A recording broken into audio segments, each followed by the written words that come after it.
I watch y'all coming here for years, cause you shot somebody. Now your life is shot. You gonna pick that phone up one day, and that girl gonna be done dumped you, and raise your child with another man.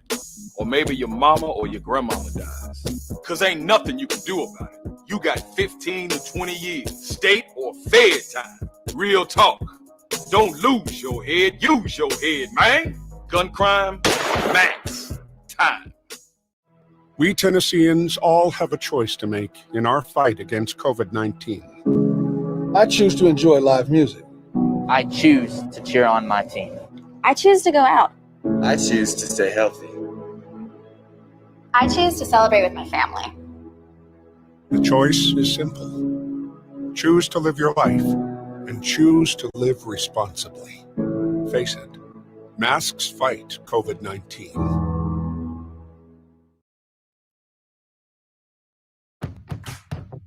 This pandemic has hit us hard, but Tennesseans don't stay down for long.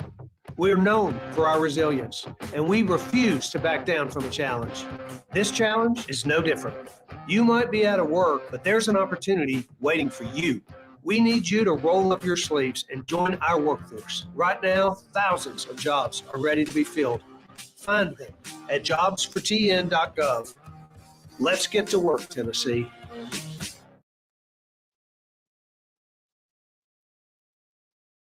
It's not about challenging times or new normals.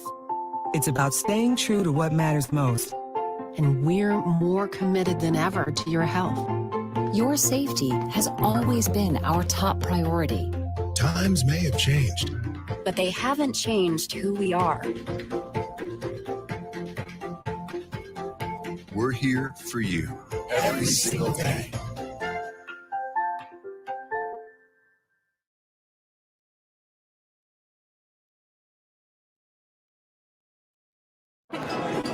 It's just a few cocktails at happy hour.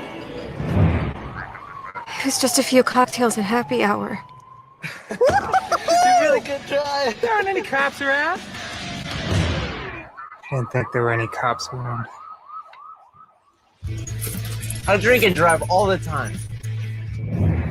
Sir, you've been in a serious crash. I'm going to hang up, okay? You are right now?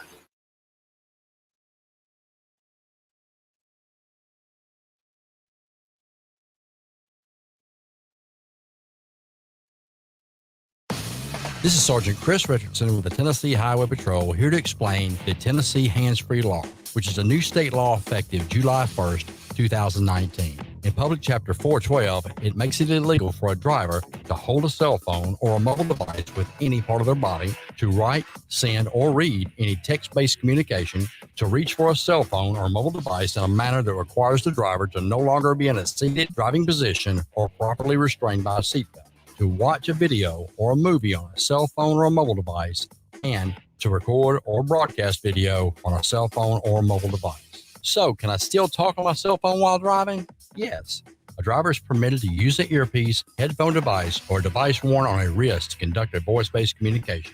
The driver may use one button on a cell phone or mobile device to initiate or terminate voice communication, and voice-based communication may also be used to send a text message. Learn more at handsfreetn.com.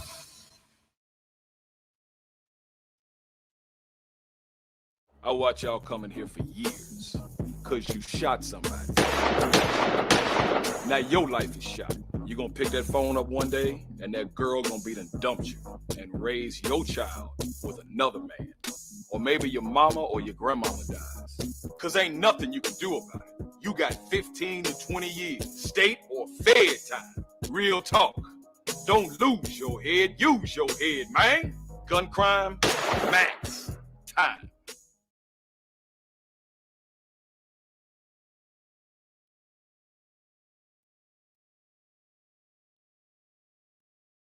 We Tennesseans all have a choice to make in our fight against COVID-19.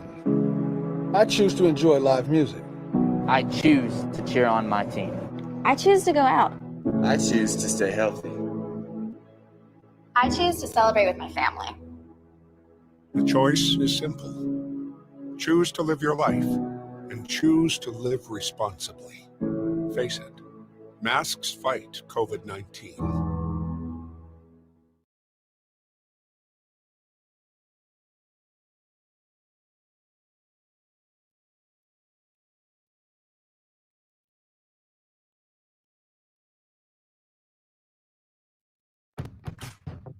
This pandemic has hit us hard, but Tennesseans don't stay down for long.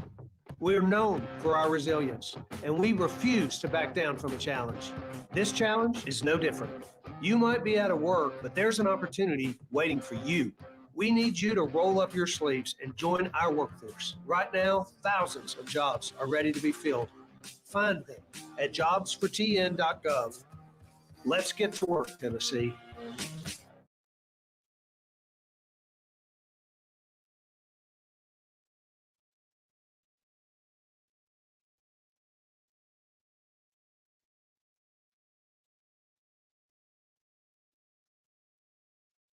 It's not about challenging times. Or new normals. It's about staying true to what matters most. And we're more committed than ever to your health. Your safety has always been our top priority. Times may have changed, but they haven't changed who we are. We're here for you every single day.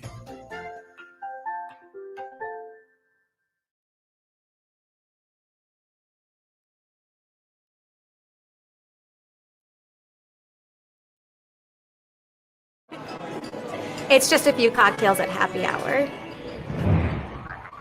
It's just a few cocktails at happy hour. Really good try. There aren't any cops around. Didn't think there were any cops around. I drink and drive all the time. Sir, you've been in a serious crash. I need you to hang on, okay? You are right now?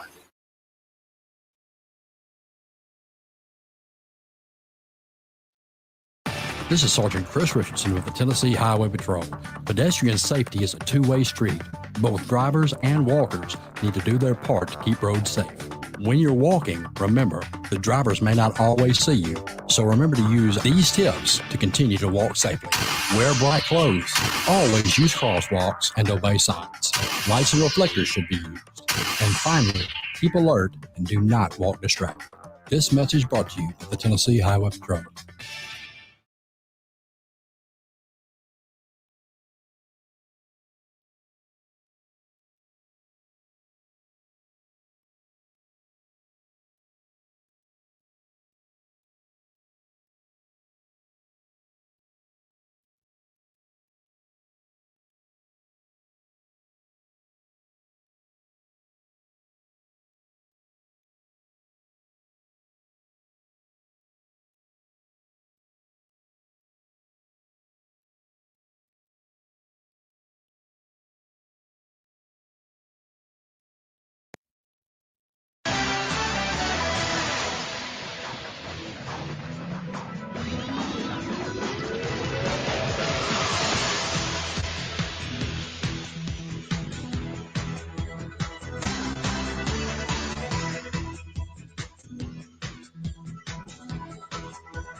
And good morning again, and welcome to Talk Back Live in the morning. It is now 11:12, 12 minutes past the hour of 11 o'clock Central Time, and a very pleasant good morning to you on a Monday morning. Yes, a lovely, wonderful Monday morning, and starting your day off at 80 degrees under a mostly cloudy sky, a beautiful day to start your day. And I'm telling you, we have a great show lined up for you today. Hot topics of discussion, news that you can use, local, national, international. And the number to call is 901-213-6020. Again, the number to call is 901-213-6020. And we'll be glad to talk with you today. And hey, I am excited too, Leon. Hey, and I tell you what, we have a special guest coming up at 11:30 today, Mr. Charlie Caswell. He is the 3V community leader and activist, and among other things, he'll be joining us at about in just a few minutes, 11:30 hour. And he's going to talk about the crime and the other things that are going on in the community and what they're doing and their plans are to help with teenagers and young people that are involved in crime. And we'll be talking to him coming up in just a little bit. So you want to stick around for that. Some very, very, very important information that you need to hear. And he'll give us some information on some things that we can do as a community to help combat against the crime that's going on in the area. And we got some other things we'll talk about as well. And topics coming up during the show, 901-213-6020. If you'd like to talk to him, I think we'll be able to try to get you to talk to him while he's on the air. If you like to talk to us anytime during the show today, during other topics, again, the number 901-213-6020. And good morning, Josh. Yes, sir. Good morning, everybody out there watching, listening, tuning in. See several comments coming in.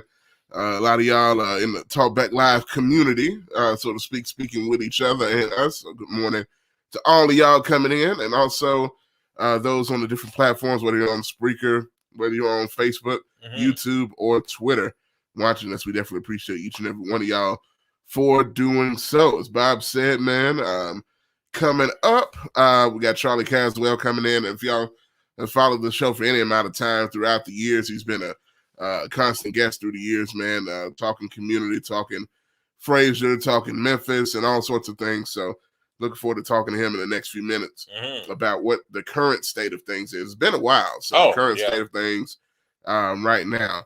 When it comes to the Frazier community in Memphis and everything in general. So looking forward to that conversation coming up in a few minutes. Plus, we got a video to show you. We're sure we'll get to at some point of him as well. I believe it was almost a week ago talking about some things on Facebook. So that kind of leads into what all we're going to be talking about today as well. But good morning, everybody. I see y'all coming in. GKP, see Frankie, Leon. What's up, man? He's complimenting the ribs he got the other day.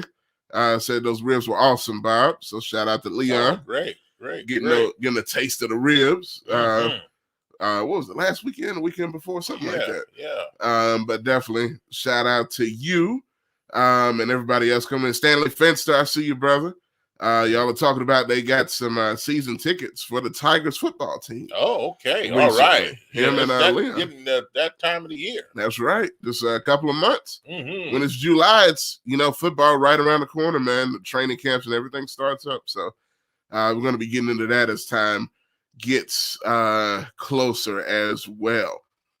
So, man, shout out to everybody. Again, if you're watching the video, everybody that's watching right now, y'all know I always do this when we get to this part in the show. Everybody watching right now, we would love if you all would hit the like or love button right now if you're watching, and share this video as well. Like and share right now. All of y'all that are watching, hit like and hit share.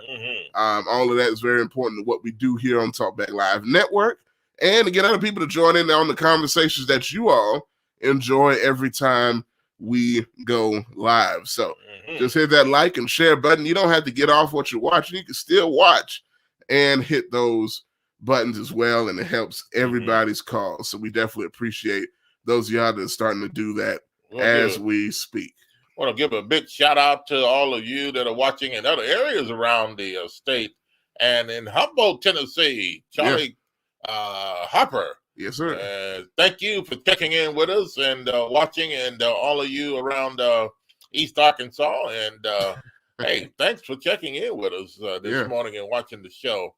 And we got a great one lined up for you today. Hey, the temperature, I said it earlier. Let me go over that again. 80 degrees is mostly cloudy. We had some rain. But now listen to this. It's 80 degrees, but the heat index is what it feels like outside. It feels like 86 degrees. Oh, okay. It's only 80, but it feels like 86. So that's why it feels hotter out there, because of the humidity and the sticky in the air out there. And I tell you what, Josh, let's get it on, man. Let's get ready to get this show started. And we'll be talking to our special guest in just a few minutes. Okay. We're ready to get it in. All right, let's get it on.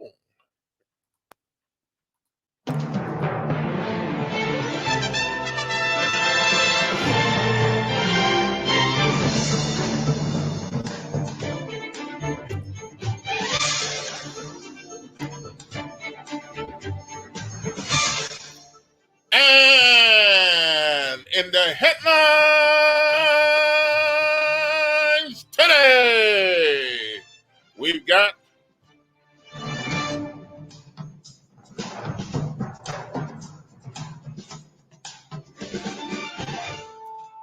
well, you know, there's a lot of things going on in our world, in our state, in our community, where you live. Oh, man, I'm telling you, but I tell you what, we're going to talk about it this morning, and that is crime. And why do you think there's a lot of crime going on in the black so-called, quote, unquote, community? You know what I mean, among a lot of black people. Why? Well, let's talk about it. Josh, we have heard time and time again the things that go on, and every time you hear a siren or ambulance or police or sheriff or something, and somebody said, well, there they go, racing to the black community. Yeah.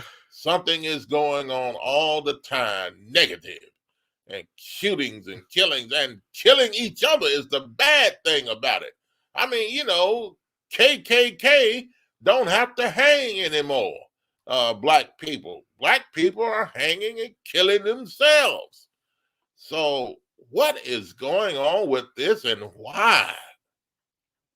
Well, you know, it's something, like you said, we're going to get into that with Charlie, but I know we could talk about it, of course. One thing we have talked about throughout the years, and you know, one thing about Memphis, right, being in Memphis, in the city of Memphis, it's a constant problem. And if you look, it's gotten a lot worse over the years, statistically.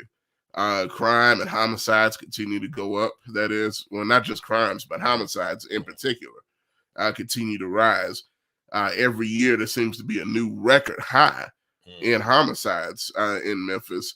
And according to the mayor and some other people, they say other types of crimes are actually dropping. But I guess it all depends on who you talk to and where you are. Because, you know, there's a lot of people who beg to differ with some of those stats. But nonetheless, man, it's a shame when it continues to keep getting worse, right? And it makes you wonder.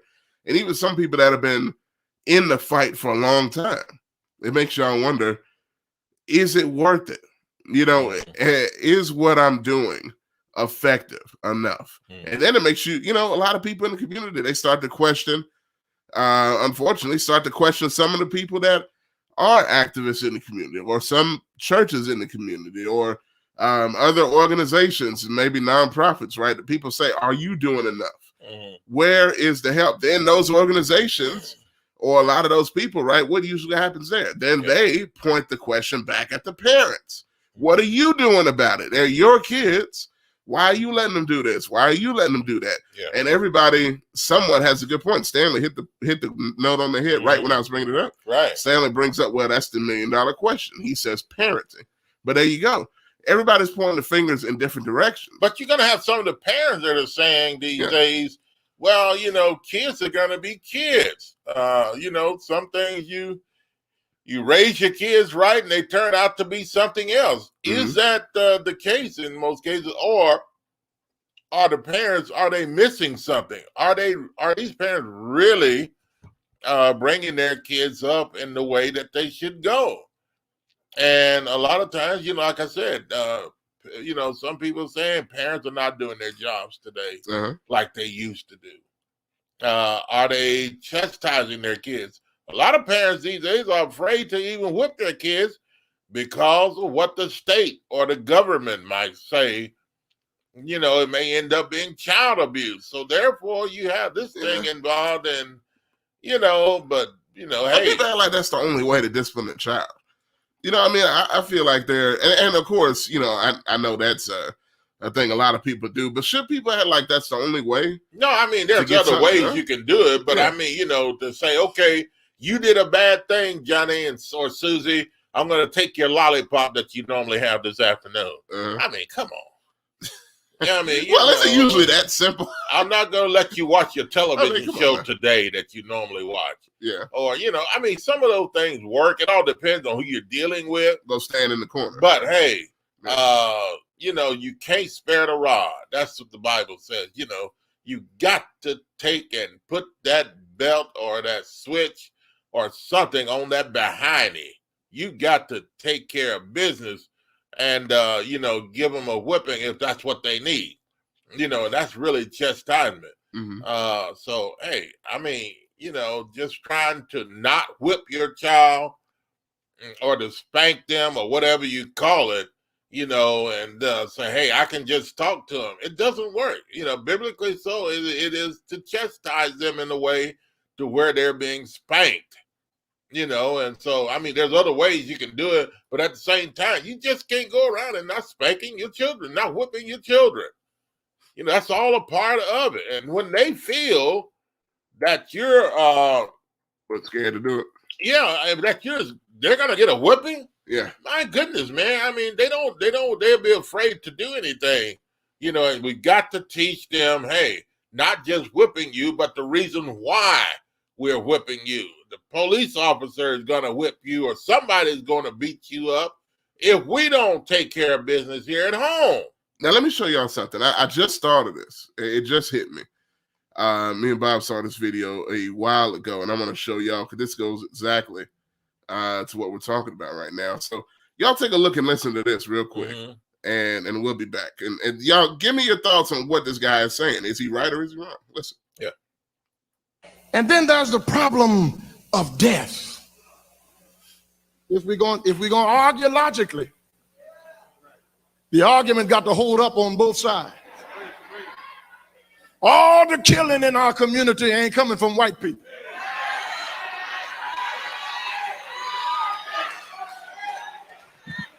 Come on, say amen if you can. We are killing one another. Our old people are scared to get out at night in their own community. They're not scared of white people.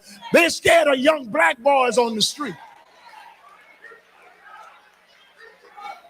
Amen. No. All the killing that's going on ain't going on in River Oaks. It's going on in South Union, in Third Ward, on Cullen and Martin Luther King. Every street that's named after Martin Luther King across America is riddled with crime and death in the name of a man who stood for nonviolence. The church has got to accept some responsibility because we in here singing and shouting on Sunday morning.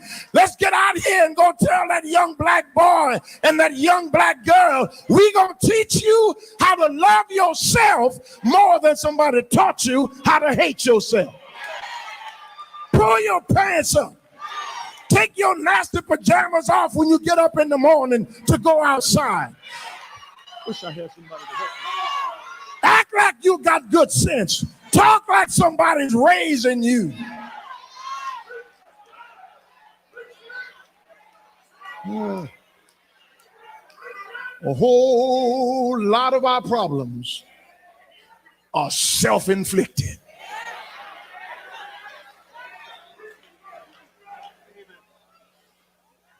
White people ain't breaking in my house. I wish I had a witness here.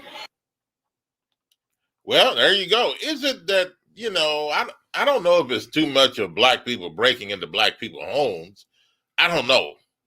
But I do know there's a lot of killing and shooting going on to black people on the streets. In Frazier community, we've had several killings here lately. You know, a young child got killed, a teenager, other people, you know, and I think it was Charlie Caswell that'll be with us in just a couple of minutes. I think he said that between the ages of 18 and 30 or something like that, between that age, you know, group where we have to get them or something. But you know, it's getting younger than that now. 13 years old, 14 years old people are, you know, robbing stores or carrying guns. And does that make it even better, people, that now you can carry a handgun, you know, without a permit? Anybody can just pick up a gun and carry it. It doesn't make it any better. You know, so, hey, you know, it's just a terrible thing. I mean, you know, the law is okay to me, but you got to consider the crime that's going on in the community. And where do we start? We start teaching these people at home and telling them what to do, whipping them, taking care of responsibility, chastising them in the ways that they need to be chastised. You know, and this guy here was talking about, you know, hey, black community, the things that are going on. You know, why? What is it? What is it about that makes the crime and black people do what they do as far as killing each other? What don't the black community understand? What is it that we're missing? I mean, you know, what's the problem? I mean, you know, what is it that we have to do to make things right? And the pastor there said the churches have to get involved. Well, you have churches that are involved, but what else do they need to do? You know, maybe some pastor listening maybe can call in and tell us, what else do we need to do? There may be some things that they need some help from the state or from the community, from the city, that could better help them to assist them in taking care of this crime. Well, you know, and things of that nature. Go ahead, John. I think we got a caller calling in, but I see. Depends on which one you want. Which do you want me to do here, or you want to do there? Go ahead, do it over. Okay. All right. Let's see here. Call from Legacy of Legends CDC. To accept, press 1. All right. All right. And tell you what, we have our guest on the phone, Charlie Caswell. Good morning. Hey, Bob Josh, how y'all doing, man? Doing great. And let me give you a proper introduction as far as I know.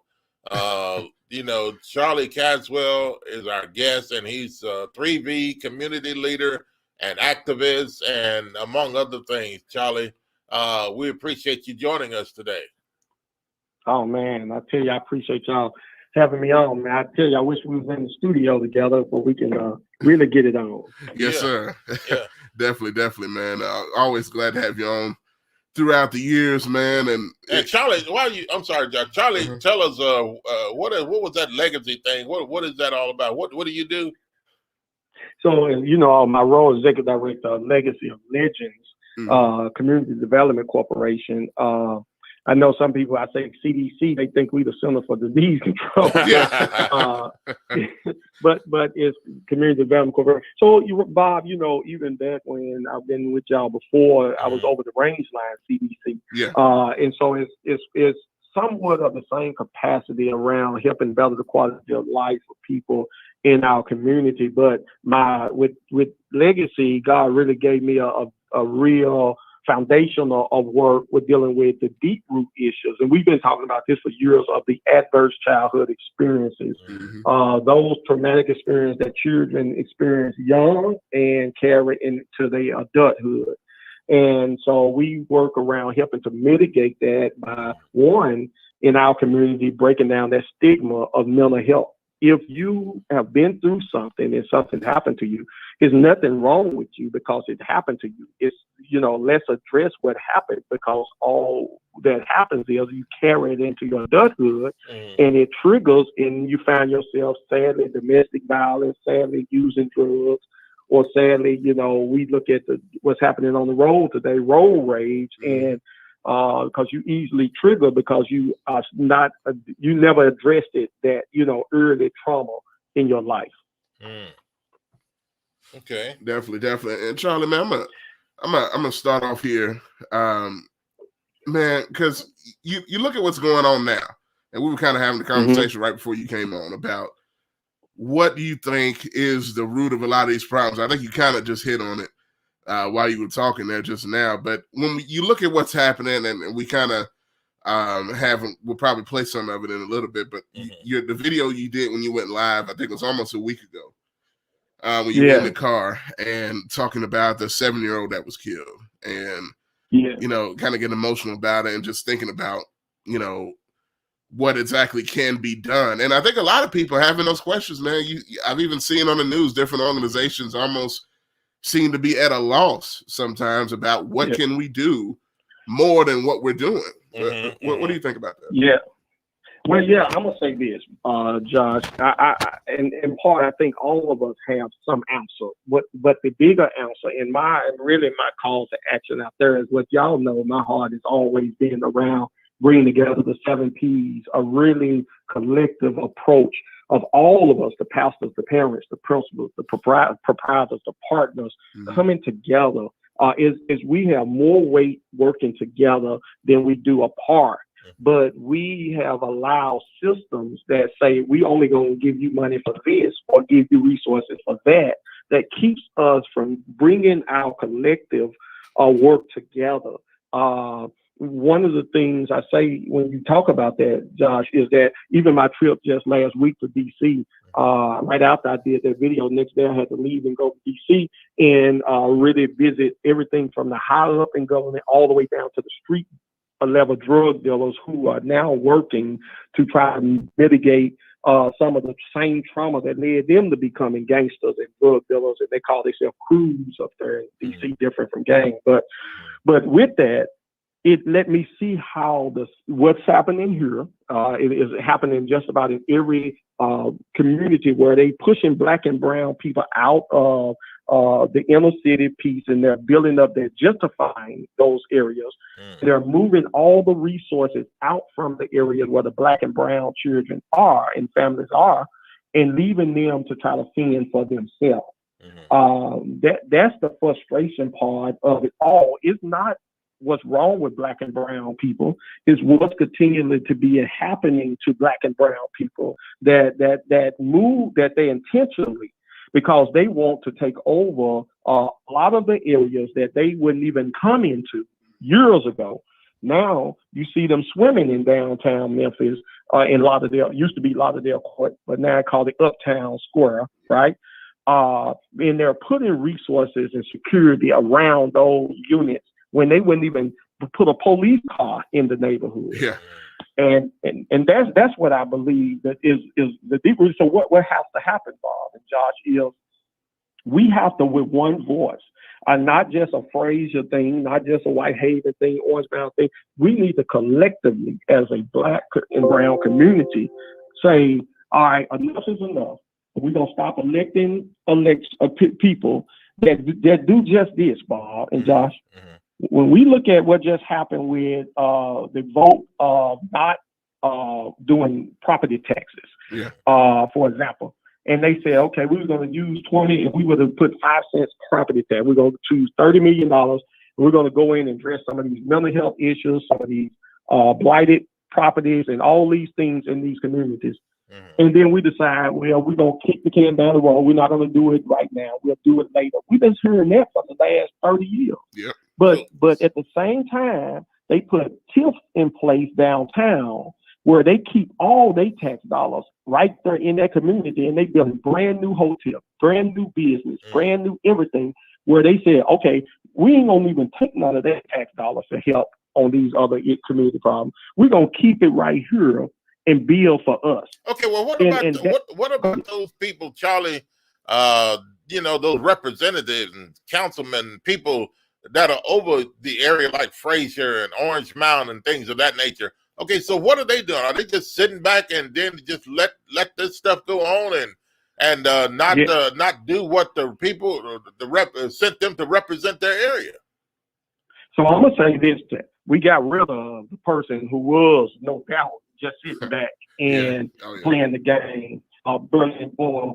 We had rid of that because we saw that equation was not benefiting all concerned when it came to our community. So, okay, now we got Michael Eastman, and she is 1 vote. We got Run to Low, but she is 1 vote, so they 2 votes. That then have to get the other 7 and 8 votes that they need to say, hey, y'all, this is what we need to be doing to address this. Sadly, I think that both of them, even though they came from grassroots, are still trying to figure it out. And this is where we got to begin to change the culture, Bob and Josh, when it comes to who we elect and who we put into office. We wait till the year before the election to figure out who we going to get behind as our elected official and what our plan going to be for our community. They already planned 10 years ago who they want, how they want it, and what it's going to look like. And they train them and they give them the capacity. So when they get there, they know how to get on the budget committee. They know how to get in the proper places that make those decisions. But we are going in at the 11th hour and then at the 12th hour trying to figure it out. And it takes us 2 years to figure it out. And next thing you know, now we 8 years down the road and they already built their plan, right? They using the $700-800 million budget for what they want 8 years, because we still figuring that out. And I think that's kind of where you're landing right. That's kind of where the plane is taking off right now. I think we got some strong leaders. I'm gonna say this with Michael and Rhonda. I have talked with them and I have seen them really push for pivoting, even though this pandemic didn't help none of us. This pandemic was ugly, where it shut us down. We didn't have the social, we weren't coming together like we should have been.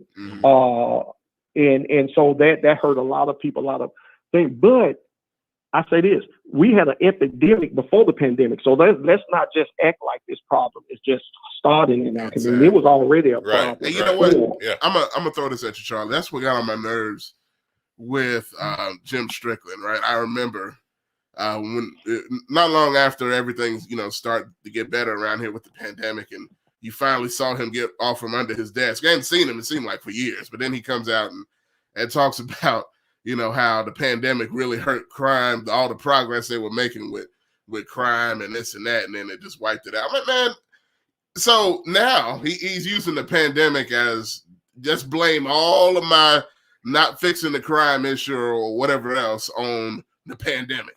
That made it worse. It wasn't me and my terrible management of the city. But that's a whole nother thing. But at the same time, Jim Strickland is not in Fraser. Jim Strickland. No, he ain't going there. Okay, no, listen. Jim Strickland is not in Orange Mountain. Jim Strickland is not in South Memphis, but he's the mayor of the city. But now here's the thing. We've got to get to the point to where we're dealing with people in our community. You can't instead of relying on them. Instead of relying on them in the city or whoever's the leader. Right. There's people in our community, the mayor or whoever, they can talk as long as they want. They're going to seem like a distant voice to the people that are in those communities unless somebody that lives there people that are churches. There are people that can get involved where they can get their hands on people and look some of these people in the face and talk to them and let them know, hey, we need to change. We need, and like you said, Charlie, we got to do better. We got to do better. Yeah. And let me ask you on that point. When you said we've got to do better, what are you talking about? Who are you talking about? Anybody that can say there's a problem is a we. Mm-hmm. Because if you can say there's a problem, then in not having an answer for the solution, you part of the we. Mm-hmm. And so my thing is, a lot of times we got people that say, well, we got a problem here, we got a problem. Then what are you mentoring one child? Mm-hmm. One child. I ain't talking about like I'm doing right now. I'm paying $10,000 out of pocket for 87 children at account right now. This ain't no grant, no nothing. This is out of our pocket that we're paying for 87 children right today is in account. That's because why we knew that these children was away from school from a whole year in houses that had that drug dealing, dysfunction, trauma. We went and picked some of them up from juvenile. So we already knew there was a problem before the pandemic. And now they had to spend a whole year not talking to nobody, not really connected to nobody. If we didn't get them out the house, these kids was already coming to us and I'm ready to commit suicide. I'm ready to give up on life. My own daughter, Bob, I'm being transparent right now. 13 years old, came to me and my wife and said she was ready to give up. That tore me up. Because I'm like, what, give up? What, you want to move out the house? She's like, no, Dad. Why? She said, and when we sat down and talked, she was saying, my friends come to me every night, Dad, and telling me they ready to die because they don't have their dad there, they don't have no mama there. So her 13-year-old brain was trying to help counsel these kids. And even though we were praying with her and being there every night, but you know what I did? Those friends right now, I pay for them to be at that camp with her. And so they got mental health people. And so the we is us, not waiting on government. I didn't wait on government. I didn't wait on nobody to come and say that they're going to do something for us to do this work. And so that's what I'm talking about is we got to stop like talking about what the mayor is going to do, what the city council is going to do. It's what we going to do. You know, right now, I've got Channel 5 over in the other room right now doing a news interview with a physician that I partner with that was a part of a clinic that I was on the board with that saw the data that 80% of Black children do not go to a physician until they go to the emergency room. Wow. And now obesity is too late. Now diabetes is too late. So what we do, we start a clinic right here in the church where that physician for free is seeing these things. Guess what? We ain't got no grant money, none of that. We're paying for this so that physician to fly in every 2 weeks to sit down, and then the PAs coming throughout the week to sit down with these children and families to get them the clinical help that they need. Watch this here. That we saw it because they was coming to us for food, they was coming to us for the baby store, they was coming to us for the clothes closet, the things. So we already had a relationship with them, and we knew that they didn't see a doctor because we asked the question. So what I would have been, what person I would have been. At times, Charlie, you're going in and out there. I'm sorry. Yeah. Can you hear me now? Yes. Okay. Yeah, I'm sorry about that. Yes, I'm in this building. I'm trying to walk out, but it's just Bob, just the fact that we are the ones. I mean, that if you see the problem, be an answer some kind of way, or be like, the only reason I went to DC, I knew the answer wasn't just in DC. I went to DC because I know that I got to found philanthropists, I got to found foundation and other resources outside of this city. This city has already shown a track record that they don't care about many of the communities that we are in because they keep kicking the can down the road. Why? Because Bob, I'm going to give you an equation. Most people won't even say it like this. But in this city where you got mostly Democrats who run for office, the highest you can become in this state as a politician coming out of Sugar County is maybe congressman, right? Or mayor. But that's just one seat. So if we got 13 Black or 13 or 9 and 12 Black city councils and county commissioners, and they all want to be the mayor or they all want to be the congressman, you only can get one seat. So when your term is over and that's over, what you gonna do? So sadly, many of them try to do programs and stuff that's going to sustain them out of office, right? Because that's the biggest division for some who run for office in these cities. And so we looking to people who gonna top out what their capacity is anyway. Yeah. When we gonna be still here when they out of office, still trying to serve, still trying to work to make our communities better. And I think that's kind of part of the problem that we are dealing with. That's why I say we got to do better. Okay, Charlie, let me ask this if I can, John. Mm-hmm. Do you trust, or do you think the black leaders that are in office right now are doing the best they can for the black community to get things done, or are we just looking at a show here? I think some are. I think some are. I can't say all of them are, because you got if this is the thing, Bob. If all of them were, we are the majority on the city council. We are the majority on the county commission. We are the majority on the school board. We have a black mayor. We have a black sheriff. We got a black police director. If all of them black leaders, we got a majority black state senators and state representatives. If all of them were working together with a collective approach to this, man, we ain't seeing this. Yep. We ain't dealing with this. I'm gonna tell you this, Bob. Why I can say some. Many of them who came and called me before they ran for office, I ain't heard from them since they've been in office. Wow. And so my thing is, if I was this community advocate that you knew had a voice, was doing great work when you was running for office, why are you in there with $1 billion budget, or sitting at the table with $1 billion budget or a $700 million budget, and you can't even call? Don't even ask, how can I help? And when you see us opening clinics and you see us feeding the people, but I have some, like Parkinson. When I'm feeding, if he see I'm feeding, he's showing up. Commissioner Love, she's showing up.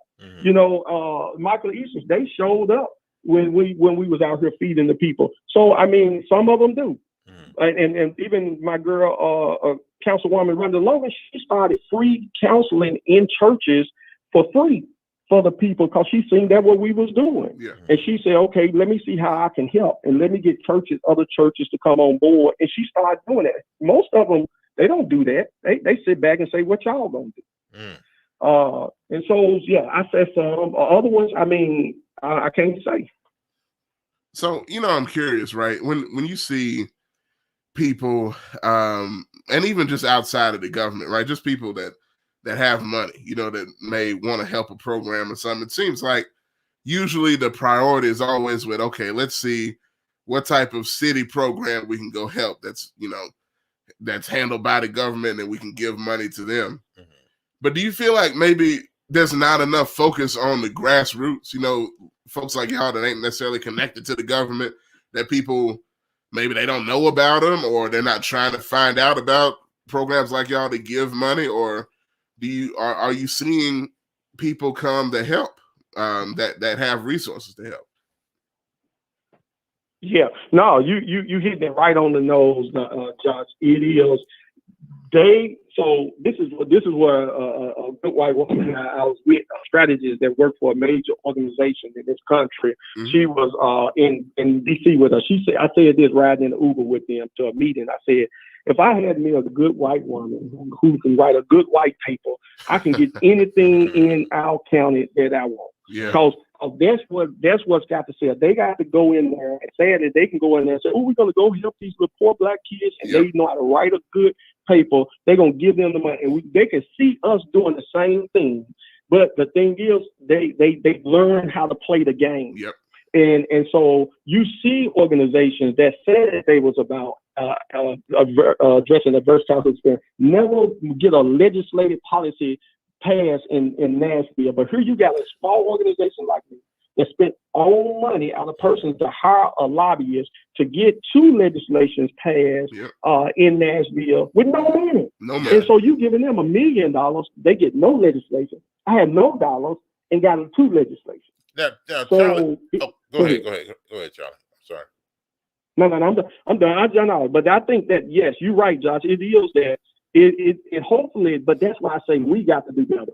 If we're doing this together, then they cannot come in our community and say what they're doing. If they said if you go in Fraser, you go in Orange Mound, you go in North Memphis, they working as a collaborative collective. So if you're gonna go in there with a good white paper and a white purge or whatever, trying to say you're gonna do a program, you're gonna either have to do it with the people who doing it, or you're gonna have to create something new.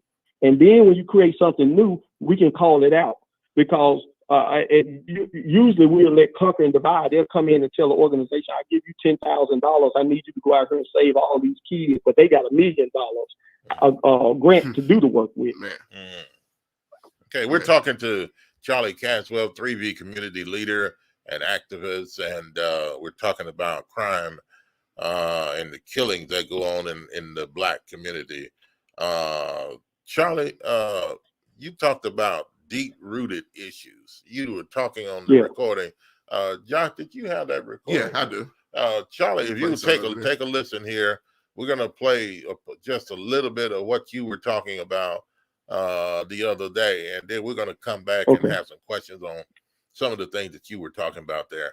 Folks, take a listen, and whenever Josh get it ready. Yes, sir. Ready. Okay, we're going to play a little bit of that. We'll come back with our guest, Charlie Caswell, and we'll have more questions. If you have questions and you want to call, if that's okay, Charlie, they want to call and talk to you, 901-297-8167. You call that number today, 901-297-8167, and that's another number you can call, 297-8167. And I'll change it on the screen. And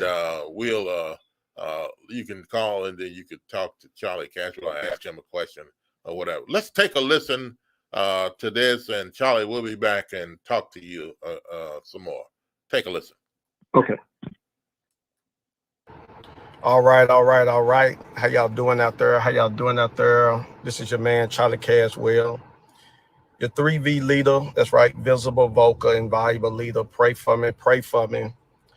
Facebook friend, I didn't come to stay long. I just wanted to share a quick message, man. We got to do better. I had to come here on what last night we saw, and especially in my community here in Fraser, was no doubt sad. I can't say that it made me mad as much as it was sad, knowing that a lot of this trauma, again, doing this work every day, we know where the deep-rooted issues are coming from, where they lie, what's happening, and trying our best to work with those who want to be worked with in our community. I sit here, I had to come pray right across the street here from the Easy Market for the gentleman who lost his life last night, because it's sad. It's far too much have happened on this corner, in this spot, in this location in our community than should be happening.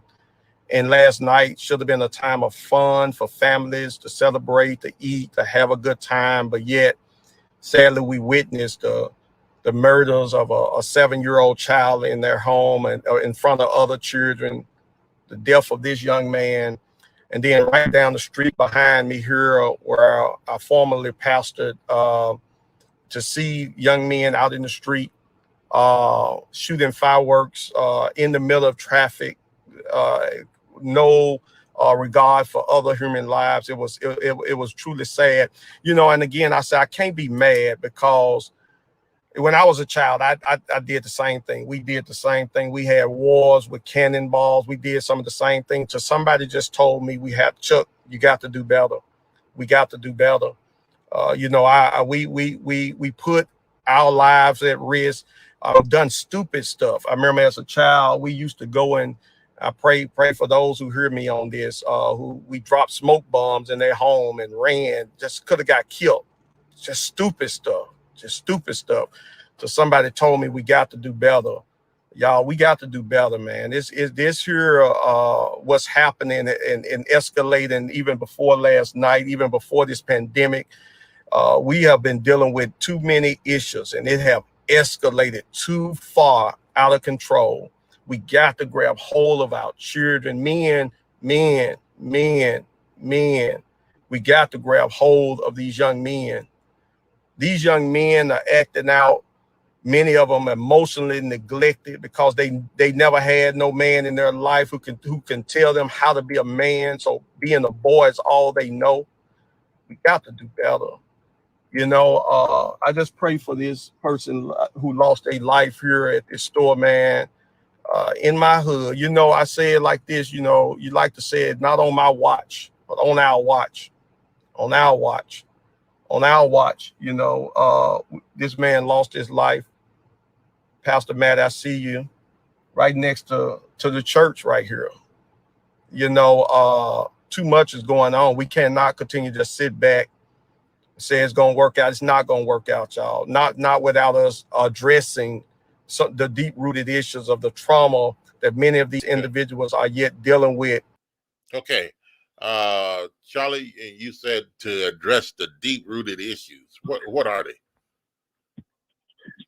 Bob, they are the dysfunctions of the disruption of community violence. It is the deep-rooted issue of the historical trauma that never been addressed that led to what you talk about redlining in many communities, that when you see Black folks in poverty, communities like this, is because you drew them in and you devalue their property and home with a plan that what they've seen when we grew up in Dixie Home, that used to be they wouldn't even come in those communities.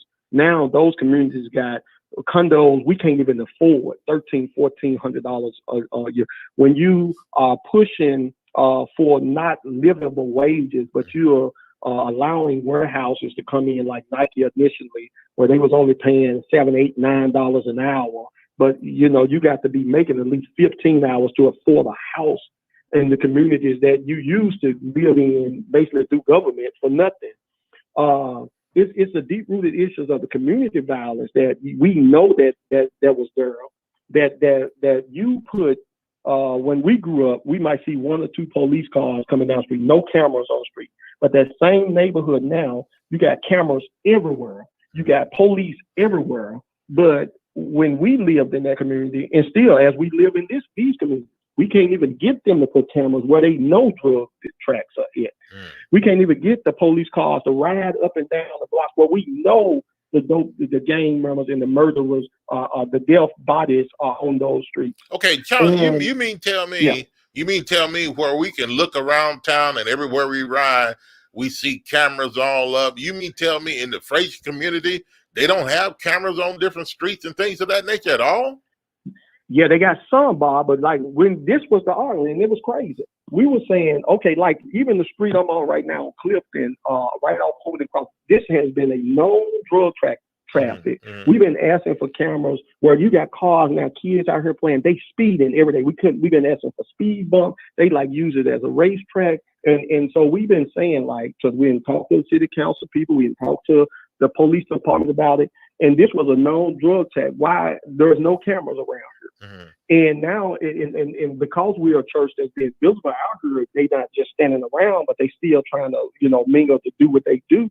And so it's things like that. But we as a church are not here all the time. That those cameras can probably capture some of that stuff that's going on at night here, and the police can know where to come. So. So that's the thing. But downtown, you got cameras on every block downtown, and you wonder why downtown has the lowest crime rate. I know it's been going up lately with things and COVID, but that's where, because they got those type of resources there. But when I grew up down there, they didn't have those cameras in Lauderdale Court and things that they got on every block down there now. So who you protecting? And why are the people you protecting now are the ones who have the socioeconomic capacity or the ability, or they have the biggest voting block. And so it goes back to, we got to do better. We got to make sure that we are in position to vote when it's time to vote, and stop allowing people just to come in who ain't never did nothing in our community, who ain't fought for us for nothing. And we letting them, or we electing them into office because that's the name we seen on the billboard or on the TV commercial, without us being educated on. I can go talk to Pastor Floyd or Pastor Ellis or someone that do work every day, and they can tell me, no, I don't know nothing about that person. You don't need to vote for them. Exactly. You talk about some of the people that are elected. Can we talk about Steve Cohen? I mean, does he have anything to do with this?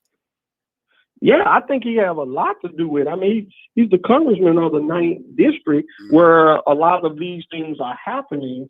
I mean, that's part of the conversation. So what I'm working on right now, I'm going to say this. I would say Steve Cohen may have lost a lot of his capacity, especially when Trump was in there, because Cohen was so busy wanting to get Trump out of there that Trump was going to block anything that had his name on, period. But now that he got Biden and Harris there, which Obama was his guy when he was running, that Obama supported him running for Congress. So where I'm at right now is going to him with our plan that we've been bringing some of these collectives together to say, now you got a chance to go back to Biden. So Biden can give Obama a present to say the community of Fraser, in which Obama, you remember when we was doing all that work with the Fraser Neighborhood Council and all that stuff was going on. I was going back and forth to D.C. Now he can go back and say, this is the capacity that these individuals had to do, even through the last 4 years of Trump. They didn't stop working. They kept doing the work that they can do to try to help their community with mental health and these other services. So for me right now, I'm not going to say until we present him this plan and see what he able to go up there and get done. Because I know I went to him under the Trump thing, and we was so much talking about, man, we got to get Trump out of there, and then he went back up there and dug some more into Trump stuff. So that was the big focus, I think, for him over the last 4 years. Now, prior to that, I think a lot of stuff should have been done when he was under the Obama administration. But y'all know what we had. We had a Republican Senate, a Republican Congress, Republican that was blocking a lot of the stuff that any Democrat was trying to get done.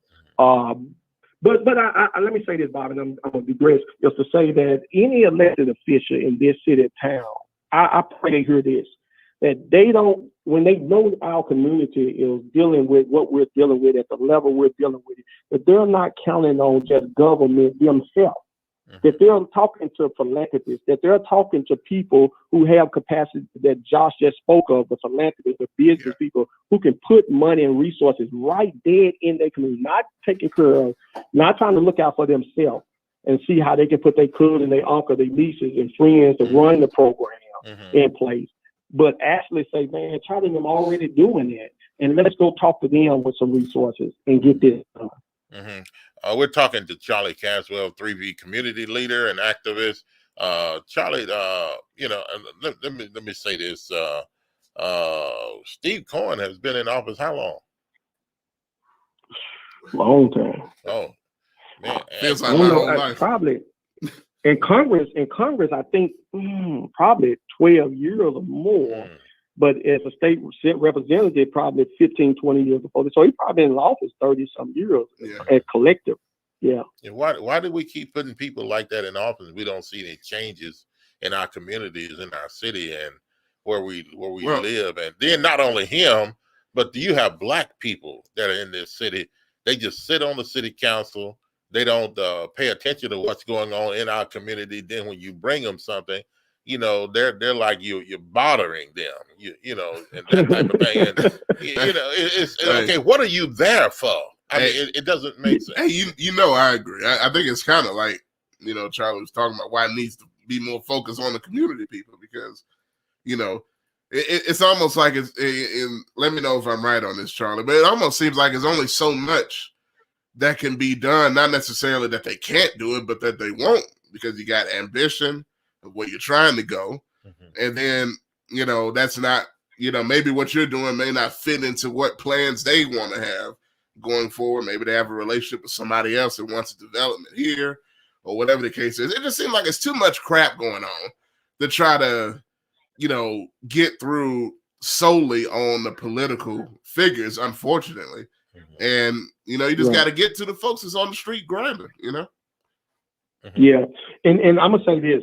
So I'm going to tell you why a lot of people liked it, Trump, the people that liked it, Trump, because Trump had his own money, or he made it look real good like he had his own money that you can't buy me.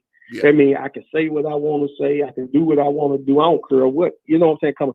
So sadly, I don't think many of our people have the money capital that they can do that.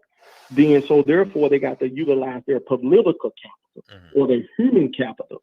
And so they try not to mess up their human capital because they really don't have no money capital to do what they want to do when they leave this office. And that's why I thank God, we have been as a family so business driven, thank God.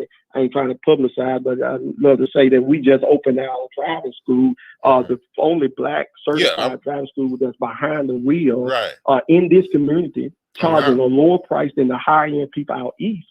Because we Bob, we came to the conclusion that if we're going to do this work, which we've been doing for almost 15 plus years out of our own pocket, we're going to have to pay for it. We got to find ways to pay for it.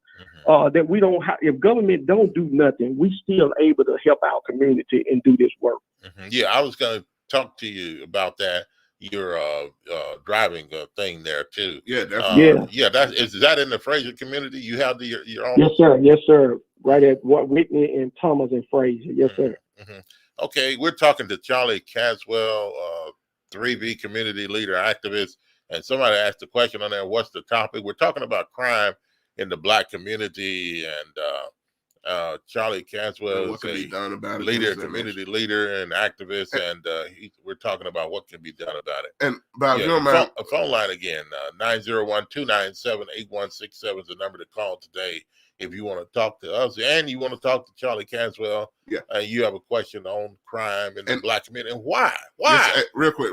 Yeah, go ahead. And also, I want to get in that some of y'all can leave comments as well. We got several comments on the on here that I want to read as well. Real quick here. Some of them y'all might have saw when I put them on the screen, but just going back a little bit. Robert Lee, he said, and I know Charlie agreed with this. Robert Lee says parents must heal themselves of their own childhood traumas and not pass them on to their children. So, Charlie, what do you think about that?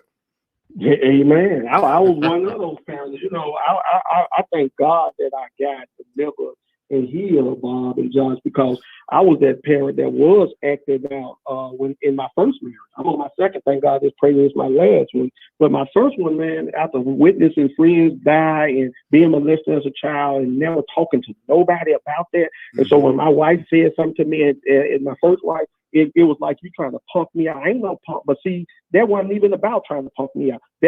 She was just trying to ask me something, but my triggering of being traumatized, I'm like, you're not going to do what the last person did to me, right? Yeah. And we as adults carry that stuff over, and you wonder why we got so much domestic violence going on in our community and in these homes, because we haven't been healed from the trauma that we've been through. So, yeah. So a lot of people have gone through trauma in their lives. And first of all, I want you to kind of give us, what do you mean by trauma? And then the next thing is that an excuse? If they're going to have kids, somebody's got to raise their kids. Okay, they're having trauma. They can't raise their kids right because of the things they're going through. Well, what do we do with the kids that are coming up? I mean, they're having kids. So what do? We just tell them, okay, you've had trauma, so you can't take care of your kids. We understand why. Or is that an excuse? If they're going to be a parent, or somehow some things that somebody can teach them, help them, or how do we get to those people if we know they have trauma? Right. That's what we do. That's what my staff, and that's what we've been doing as a community organization. And I said, we got to do better because we got to enlarge the capacity, because we are seeing that what I'm doing over here, Bob, I got people that been like me, who've been through some stuff and traumatized, who have learned processes and procedures that allowed us to do better. And therefore, we are out here touching another parent, touching other families, helping them and training them. And this is what parents are saying.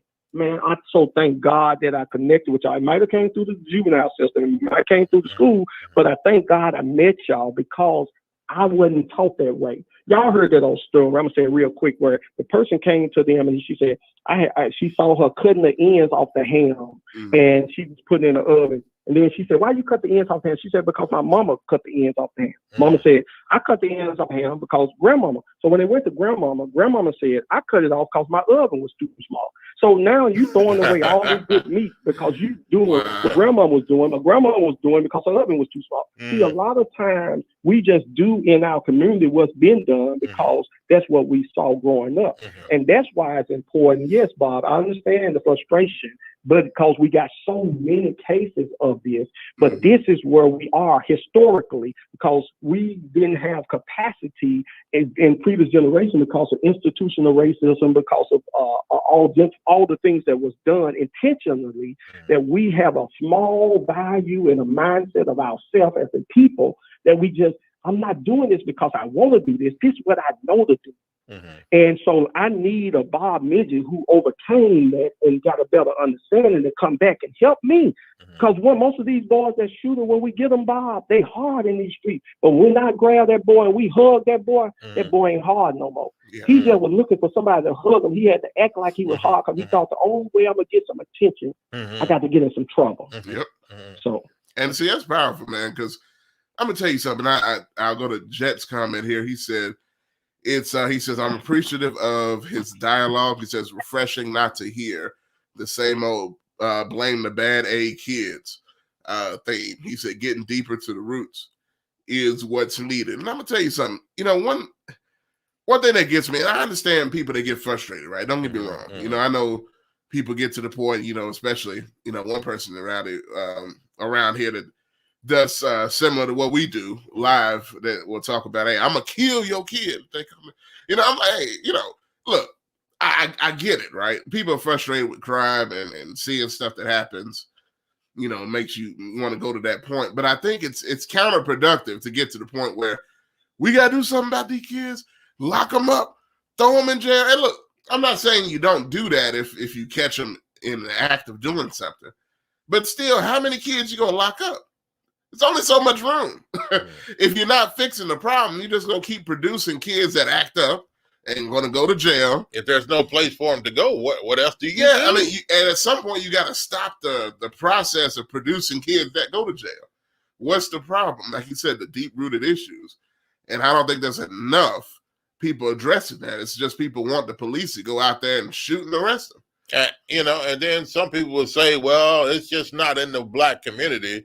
Well, it's not just in the Black community, but majority of it in the Black community. That's another point, though. But we've got to get a handle. We've got to, first of all, accept the fact that the people in the Black community, we have a problem to deal with, and not just ignore and say all white people had to say no. It is not like that in the white community. Every time you turn around, news cameras and the news stations, everybody over in some Black community, something going on, or you see somebody. I'm not saying crime is not going on among white people. I didn't say that. Yeah, they sniffing stuff too. Yeah, but it is. They doing it. They're doing it, but it's not like in the Black community. Look, wait. Let me finish. We've got to accept the fact what's going on in the Black community. If we don't accept the fact, then we feel that there's not enough going on that we need to get more involved and do, and then we'll overlook it. That's what I'm saying. Yeah. I get you, Bob. But I say here in Shelby County, we are the majority. African American are the majority. So you're going to see that. And then I was called, I actually got to go up there. I went to Crossville, Crossville, Tennessee. That's majority white. That's actually where the Ku Klux Klan started. They actually come up with Montessori, go out there training with them. Oh, wow. Guess what? They saying our community. Because they was generation poverty. So the Klan was easy to recruit in those communities because of their generation of poverty. Gangs are easily recruiting in our community because of generation of poverty. I can accept that. I can accept that. You see what I'm saying? So, that's amazing. You got somebody who ignorant and lack knowledge. The Bible said my people perish because of lack of knowledge. It's like, that's what the devil come in. He figured like, okay, they are poor, right? And they thinking like poverty. And watch this, even when I was growing up in the project, I didn't really know that we were poor because I can go next door and get an egg. I can go next door and get flour. You know what I'm saying? It's like we as a community, they can come over to our house. We were sure like they growing up.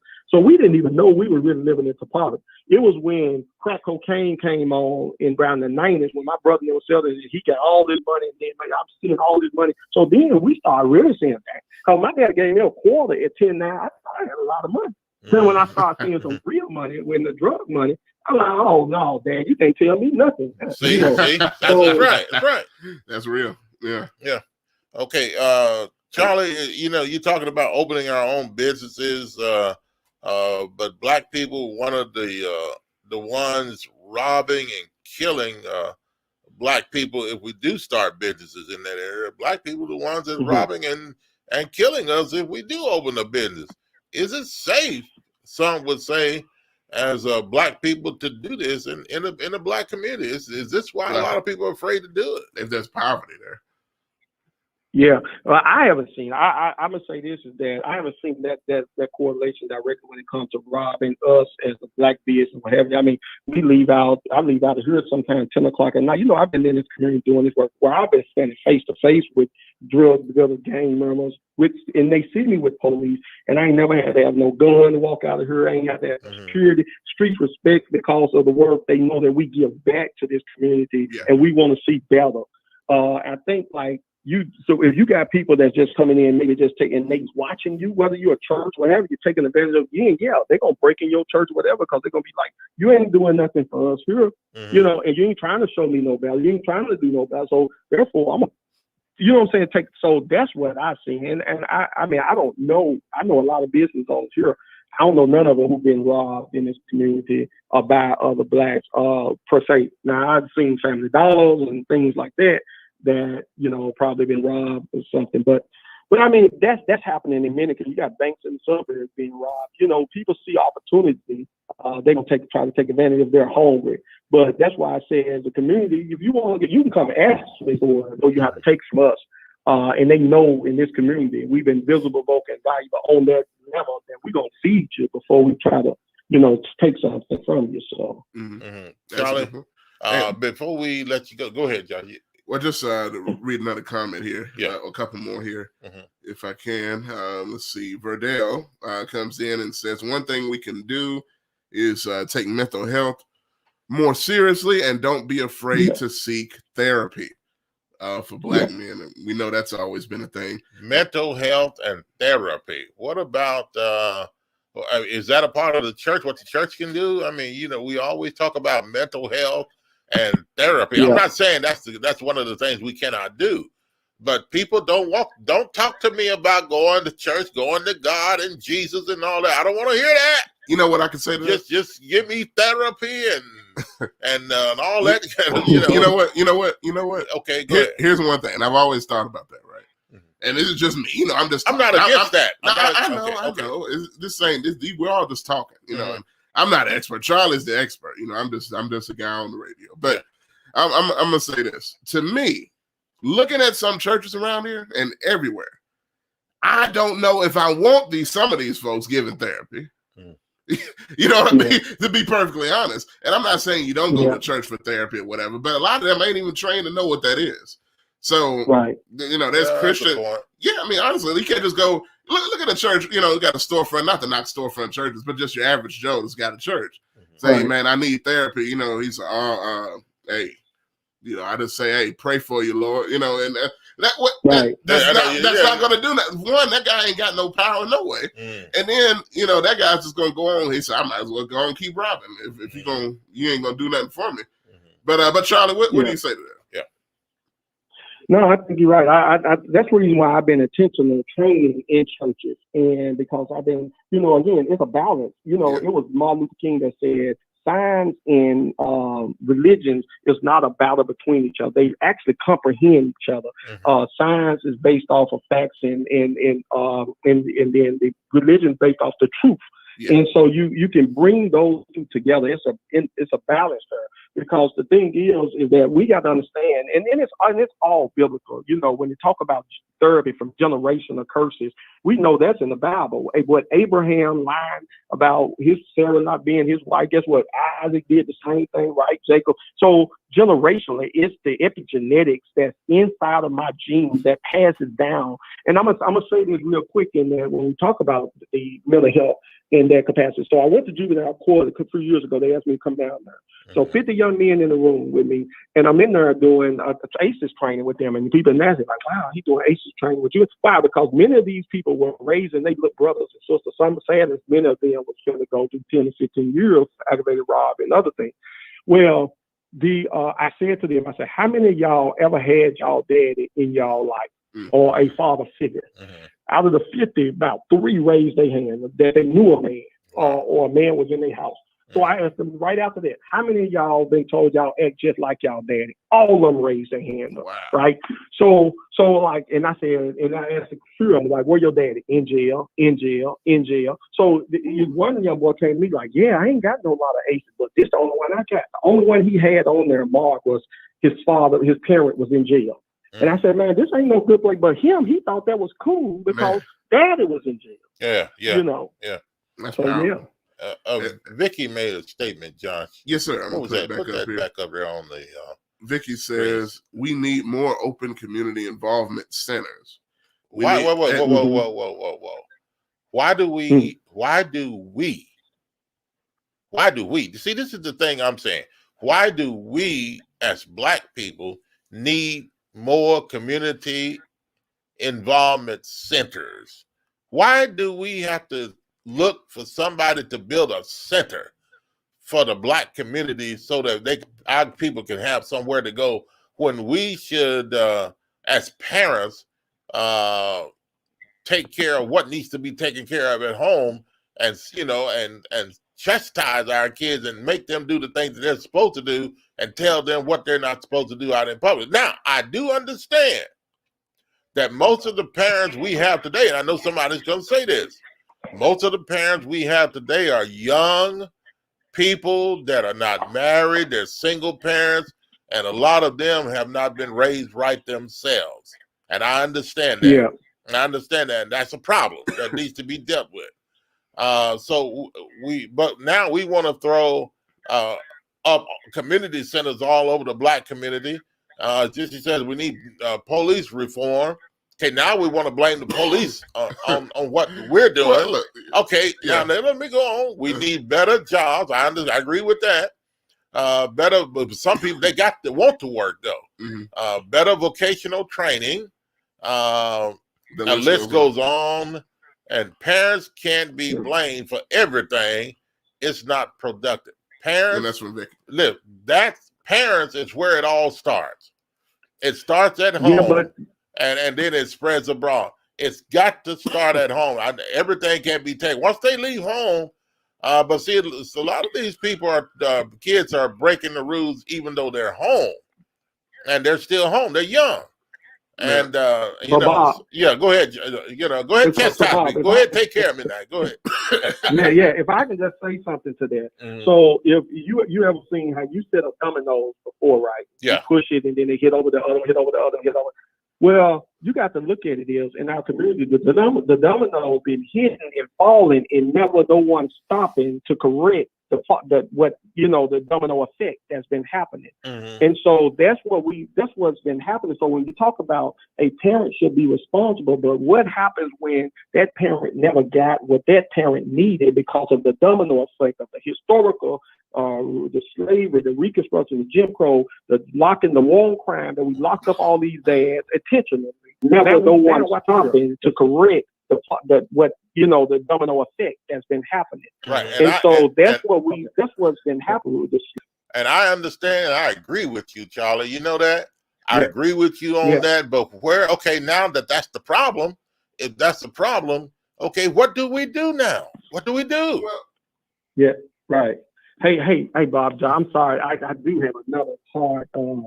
I got to get ready and get off because they're waiting on me for this other interview. But I appreciate y'all, man. Yes, sir. Giving me the opportunity. Sure, we have to do this again because I think, I can bring on some parents and let some of those parents who we've been helping, sure, Bob, from their capacity, and maybe talk about what you're saying. Yeah. Okay. Definitely. Charlie Caswell, 3B community leader and activist, and man, we appreciate you joining us today. It's been a blessing to have you on. Appreciate it, brother. Hey, shout out to the Suns, man. You know what I mean? Man, come on, we got to pull it off, man. And hopefully y'all remember we interviewed Cam a couple of years ago. I'm gonna have to get him back on. Definitely, man. Yeah, absolutely. You talk about a coming out party he's had this year, but yeah. Okay, man. Take care, my friend. All right, talk to y'all later. Okay. All right. Yeah, Charlie Caswell, man, it's been a blessing to have him on today. Definitely. Folks, if you have a comment or a question or a disagreement or whatever, and I know some of you probably disagree, we got a couple of minutes, you can call us at 901 213-6020-901. 213-6020. That number is back open, and you can call us and give us your opinion on what do you think about crime in the city, and are Black people mostly responsible for the killings and things that are going on? We're killing each other mainly. You don't hear about Black folk going and killing white folk. I mean, you're right, but I think again, I think the point of it, and I think what Charlie was hitting on is the deeper issue, right? If we just think, here's what I say, and not just aside from what Charlie was saying. Let me get this straight too, Josh. I'm not saying Black people should go kill anybody. I know. You're right. Yeah, of course not. And y'all don't go do that. But here's the thing. To me, if we're saying, and I know that's not what we're saying, but let's think about it because there are people saying this. If people say that when you look at the problems in the Black community, we're killing one another, right, and the high rate and all this stuff.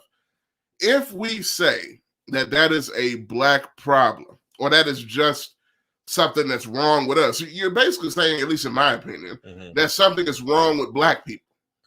As Black people, that something is wrong with us because we're killing each other. I don't think that's the point.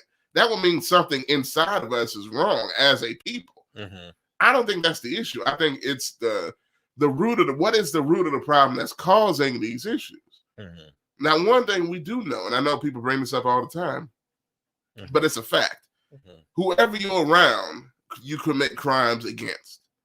In the communities that you live around. The same with, I think 60 or 70% of crimes committed against white people are white people.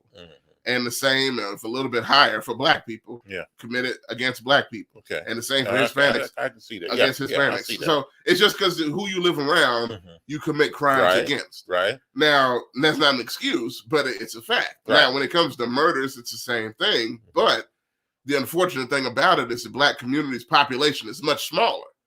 So if we continue to kill each other, man, we're knock off ourselves and exactly, and talking about white people trying to kill us. They don't have to do anything. Sit back and watch us take care of ourselves. I got it over here.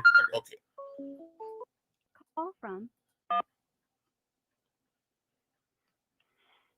All right, go ahead. Okay. You leave the phone. No, you good. No, they hung up. No, I didn't. I ain't hung up, man. You trying to hang me up or what, brother? Okay, I wish. Who is this? First of all, then I'll tell you. I wish I would have. Welcome y'all to the show. Already know who it is. Okay. Don't try to hang me back up, brother. I'm here. All right. Good morning to you. Good afternoon.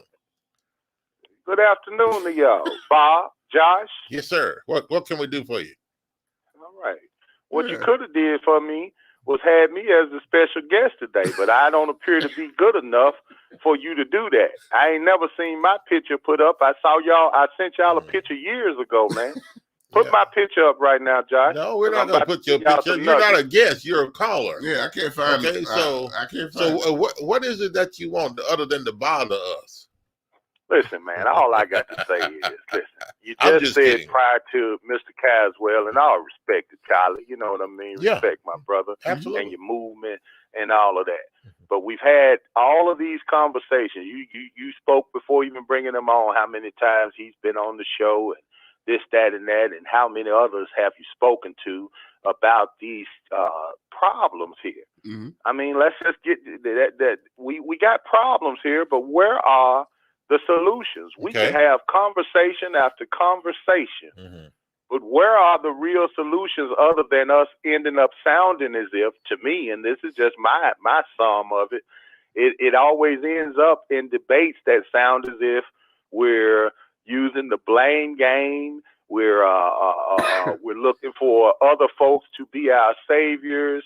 We're always trying to feel like we giving the parents a pass, or the upbringing, or the situations that a lot of these children end up in, with we talked about the young parents, we talked about all of this. And we also have always had programs. We've had programs. There are several people in communities that do things, several activists, and there are some good, politicians that come along every now and then that, try to do the best they can do. So where are the solutions, and why can't we seem to find the solutions more than we keep talking about the problems? I think Charlie Caswell has solutions, and I think he has good ideas, and I think he's trying to solve a lot of the problems and no, I'm not individualizing. No. Wait a minute. I know collective. that. Let me get to my point. I know that, but what I'm saying is I don't think there's enough people involved like he is in the community and all the churches. There are some churches that are doing certain things like Apostle Floyd. Mm-hmm. He has some programs in his church that are going on to help save the youth and to things that are going on and that type of thing. And, hats off to them, what they're doing to do this. But people got to get involved. They've got to want to change. They've got to want to participate in that type of a program. And you getting to where I'm at. And you have some people that'll say, don't go over there to that program and get involved in that. And then their kids turn around and have problems and get into the mess they're not supposed to or shouldn't be involved in. And they wish they had gotten their kids involved in some type of program like that. So, are they responsible? Yes, they're responsible for that. But, how many newscasts have we seen over the years? And I'm a lifetime Memphian, you understand me? Born and raised, 47 years. There you go, Josh. I appreciate that. So I'm watching all of this, and how many newscasts do we see where they have these programs that they saying this is happening at my church, and this, that, and that, from Apostle Floyd to Caswell to all of them. You ask them, out of all of these events that they pour their hard-earned money into, use their resources, use their platforms, use their churches, no one seems to ever show up. And the people that actually need the help and that should be there are never there.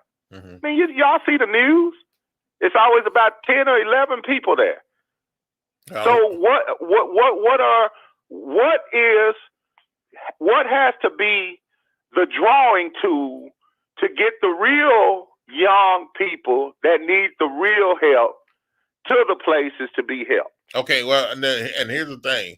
I think you may have some answer, but Jet said make sure you don't allow him to leave or hang up without offering a solution. Jet wants you to offer a solution.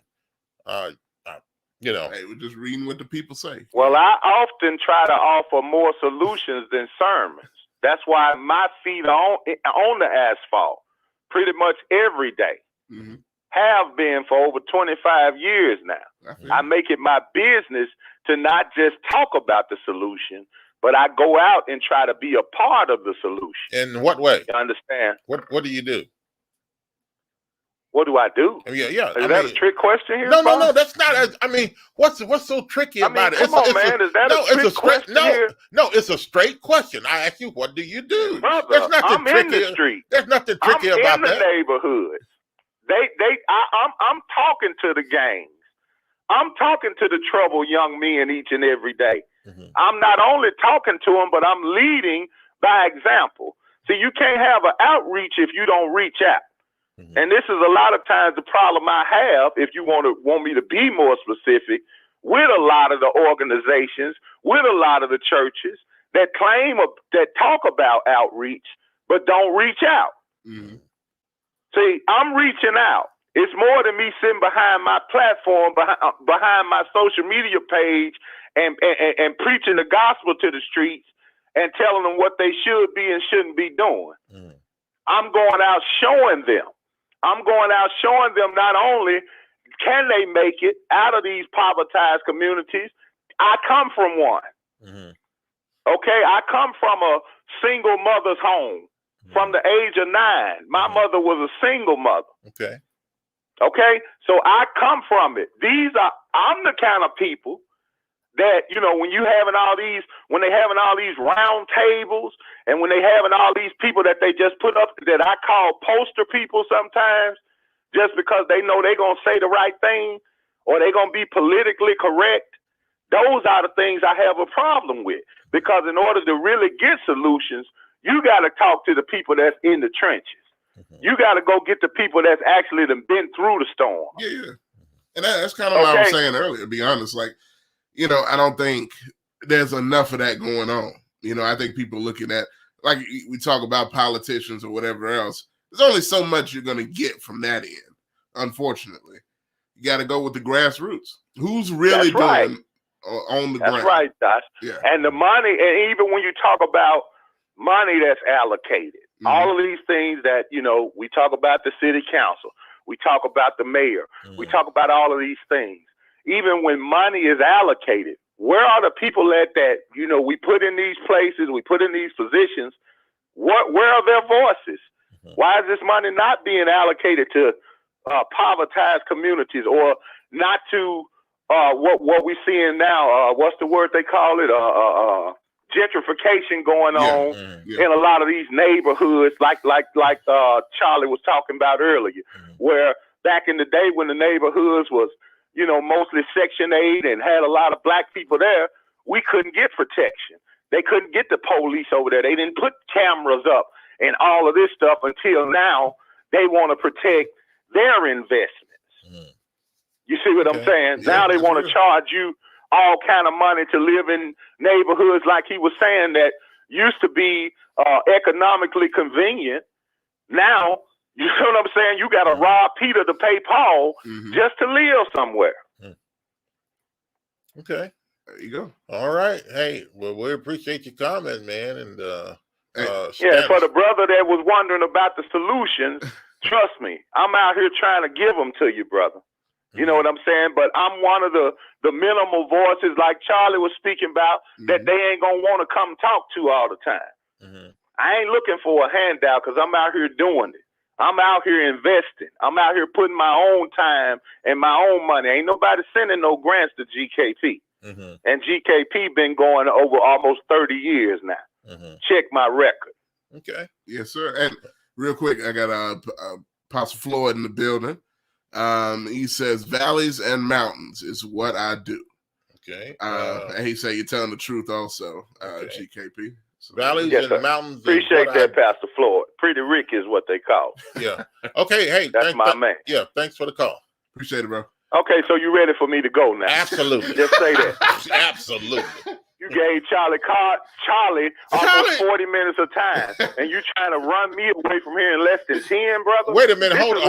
Hold on. Let me say this right quick. To our guests and those that are listening and watching, I apologize for this person on the phone. Thank you very much. GKP, man, we love you. Hey, thanks for the call, man. Hey, you see, I got your picture up there. Yeah, absolutely. I know. Appreciate that. Yeah. Y'all already know who it is. Yes, sir. God. Oh, my goodness. Oh, man. I knew it couldn't leave normal, man. Okay. Now, Pastor Floyd said something here earlier. What do you have up there? He's laughing now. Valleys and mountains is what I do. Okay. Now, I you want to break down what that break down to that if you would, Apostle Floyd. What do you mean by that? You're welcome to call too if you can get through. If you can, 901-213-6020. Valleys and mountains is what I do. I know Apostle Floyd and the Pursuit of God out there in the heart of Fraser, man. And you know, they're in the thick of things. And like I said, some of the programs he got there you know, for young men and people, the men that get involved and that type of thing, helping them, as I said earlier, you know, and you know, but you know, you've got to get people to know where those type of programs are, to be able to allow them to participate in those things, get some of those young people off the streets and into something like that, and other things that are going on there. I'm not aware of other churches that are out there that are doing something like that. I'm not saying they aren't. Yeah, but you know, and the churches can only take care of so much, and you know, we've got to get the community involved and the parents, and you know, some of these young parents, they need to be trained. You know, even though they come out of a young home, they were raised by their mother only or father only or whatever the case may be.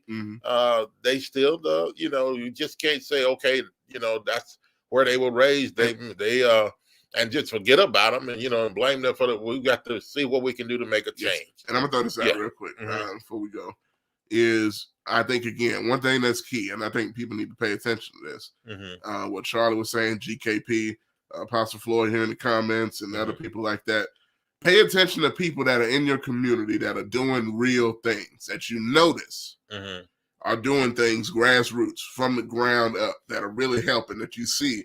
If you see them helping kids in the communities, or whatever else you want to say or do that they're doing, you see who's making a positive impact, be sure and help them however you can. Whether it's just giving them publicity, whether it's sharing a post on Facebook.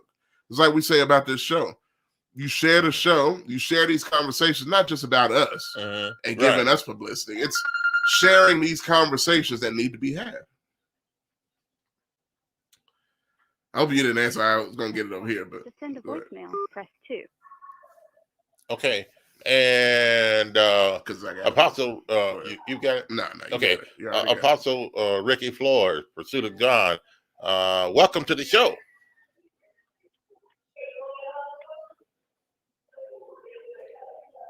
Apostle Floyd. Can you hear me, guys? Yeah. Okay. Yeah, we got you now. Can you hear me? What's up, gentlemen? The kings of the air, the righteous men of the air. How y'all doing today? Thank God for it. Yes, sir. We're doing well. How about yourself, Apostle? Good, man. I saw y'all had my man on steroids today, didn't you? Yeah, man.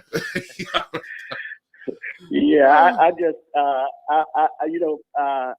up until probably 2.5 years ago, I sounded a lot like that. I didn't want no grants, didn't want no. Matter of fact, I used to say from my pulpit all the time, we ain't got no grant money.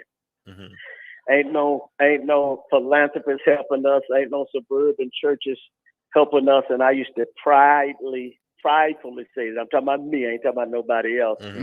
But I was sitting in a meeting one time with a school that is in Fraser, and the work that they're doing is tremendous. It's almost a private school that helps inner city children. At the end of the meeting, they were asking for donor support. They told me that 90% of the funds that they get come from outside of their church. Now, I got a conviction because I felt like the Lord slapped me and complimented me at the same time. He said, you're doing a tremendous job with the resources that you have, but you're not scratching the surface of the needs in our community. And so I was, everything we were doing through our tithes and offerings, and we were doing as much as we could do, but there was so much more that needed to be done. Through partnership, building relationships, being bridges. And if you look throughout the Bible, Jesus built bridges, Joseph built bridges, Moses built bridges, and with sometimes people that they necessarily didn't agree or have the same doctrine, philosophy, or agenda. But there was an agreement that was used that could later be used to help the people that they were called to or that they were birthed from. And so even during the pandemic, man, I probably did more during the pandemic because of relationships that I've had, because I know how, and what I've done is I've become a bridge. I have a relationship with the people who have the resources and people who need the resources. And sometimes there's a lack of a bridge that's able to connect the vision and needs of those two together. And I think God has allowed me to masterfully do that over the last 2 years. And I've helped my community in the last 2 years more than I have in the last 20 years, without less ache, pains, and disappointment. And so that's what I mean when I say we're doing valley ministry and mountain ministry. Okay, do you think those other years help you to develop and get better in the last 2 years, though, as a part of that? Well, I know that what the other years did, the other years gave me, if you will, like GKP talked about, it gave me street credibility. I had been in the streets, and I still am. I have built relationships with gang members, with single mothers, with brothers who are just getting out of prisons, with brothers who are going into prison. And so, and it took a lot of persecution for it. We had Project Pat at our church when he had just got out of prison. I was trying to do two things. Number one, I knew Project Pat was going to draw a crowd. We had 150 people to accept Jesus that night. Wow. My goal was to make Project Pat one of those. Well, we didn't get Project Pat, but he gave a good message that convicted the rest of those. So it's things like that, thinking outside of the box. You know, Jesus was not a religious man. He was not a religious man at all. Matter of fact, the religious people didn't like him. That's right. Jesus was healing people on the Sabbath. The nerve, the audacity of Jesus to heal people on the Sunday. The nerve and the audacity for Jesus to be caught by the whale, and the King James version that he was sitting on the whale and told the lady he needed a drink. My God, could you imagine if that had made it out to social media? My goodness. in the daytime. He was the only one, and he was sitting on the whale saying, hey, shout, I need a drink. Can you imagine what that would look like in social media today? But Jesus was more concerned about people healed, being healed, delivered, and set free than he was about getting the approval of the Pharisees and the Sadducees. Absolutely. All right, Apostle Floyd, we're glad you called in, and yes, sir. And we got your picture on the screen now. Yeah, so. we got your picture. Yes, sir. GKP had to beg for his, so. Yeah, I'm gonna tune off and listen to you because I can't hardly hear what you're saying there. So I just tune back in on Facebook and listen to you. Okay, thank you very much. Thanks for calling. All right, thanks for the great work y'all doing, man. Okay, thanks, brother. All right. Okay, and Apostle Ricky Floyd, Pursuit of God, and Josh, I think we're down to the end of the show. Yeah, we're past the end of the show, and but we appreciate everybody's call. Appreciate all your comments. We didn't get to read a lot. That's a lot of comments. Like GKP here says, this guy here, responding to Jet, that is, he said, like church's chicken, gotta love him.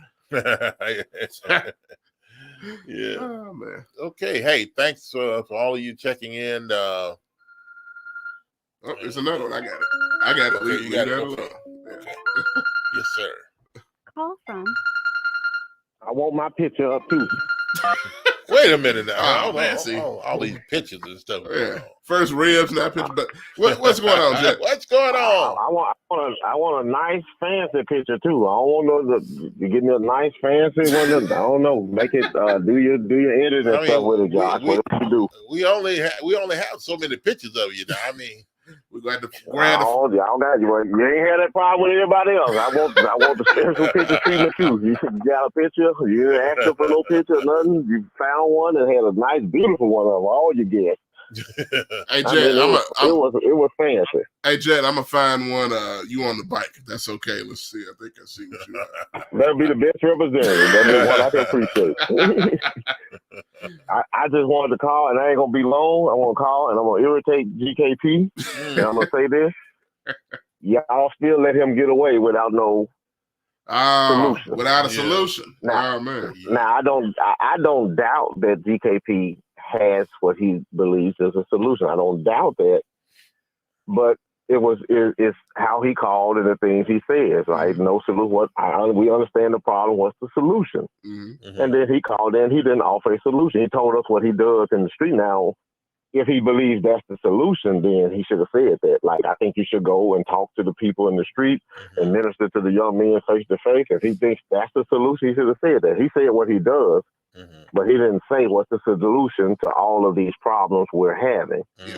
Now, and if he believes going to the streets and talking to them is the solution, I don't think he believes that, because guess what?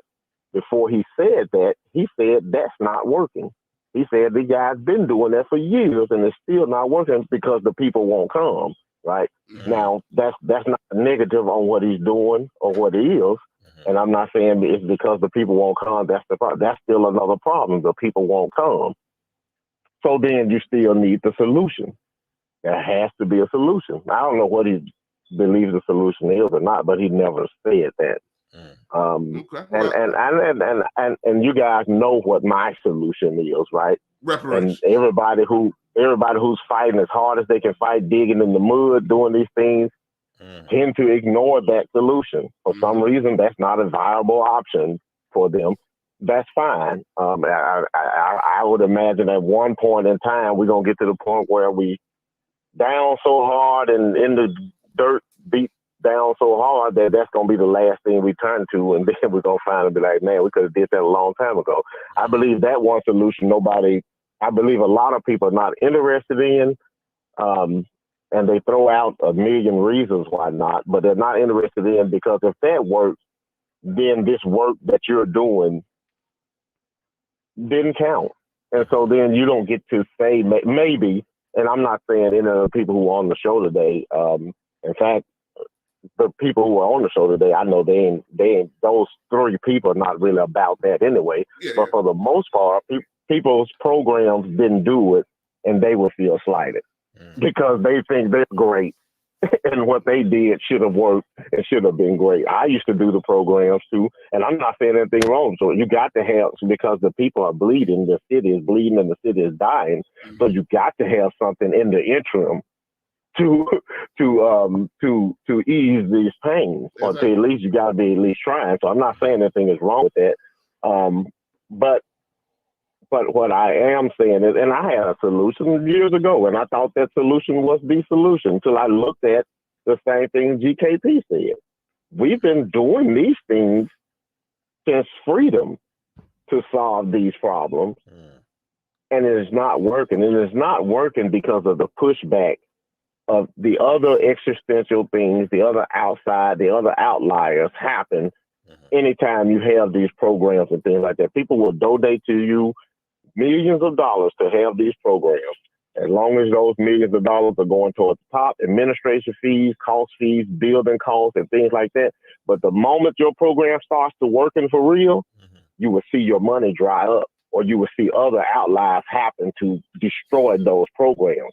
Because in this country, I'm sorry, it may be me being angry black man again, and I'm not really angry, I'm just pointing out what is. In this country, black folk were brought here to be labor for white folk. And anytime that changed to a large degree, whatever is causing that change becomes a problem. Well, you can be angry, but sin not. Spot the lie. Yeah. That becomes a problem. That's just what it is. We got to start to see that now. When we say that we are, what some people call it, begging. Yeah. Well, when I talk about revelation, we're begging, and I've explained that that's not begging. That's the root of the problem, and we're asking people to fix that. And by doing that, I'm not asking you to like me. I'm not asking you to respect me. I'm asking you to do what you say you've always done. Pay what you owe. Pay what you owe. Be upright and be upstanding. Be good, right, and just. How you feel about me doesn't matter to do that or any of that. Let me ask you something, Chet. Do you really think that's going to happen? Yes, I do. Yes, I do. I think it's going to happen. I think the biggest impediment of that happening is too many of us believe it won't happen. I actually agree with you. And we helping find excuses for them not to do it.